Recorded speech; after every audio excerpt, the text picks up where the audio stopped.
So to fix this problem, what you have to do is to first move and try to search for the app on your phone menu, or maybe if you have it on your wallpaper like this, just tap on it for some while. Tap on app info, then now your app info is going to be open, and now what you have to do is to tap on notifications. Make sure this show notification is still good on. As you can see, mine is on. Tap on the first stop, then tap on OK, which is very important. Tap on storage and cache, and tap on a clear cache. Go back. After that, tap on permissions. Make sure this storage permission is allowed. So after allowing it to go back, then tap on mobile data and Wi-Fi, or mobile data and restrictions, and make sure this mobile data and background data is still good on. So after doing all this, what you have to do is to go to your Google Play Store.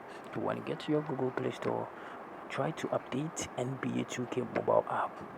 When you get the latest update of this app, what you have to do lastly is to reboot or restart your phone.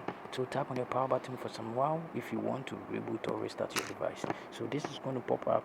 On other device, you're going to see reboot. On other device, you're going to see restart. So it's all the same. So tap on the restart, then tap on OK. After doing this, your problem is going to be fixed. Thank you for watching this video. See you in my next video. Don't forget to subscribe, like, and also share this video with your friends. If this video have been helpful, please tap on the subscribe button.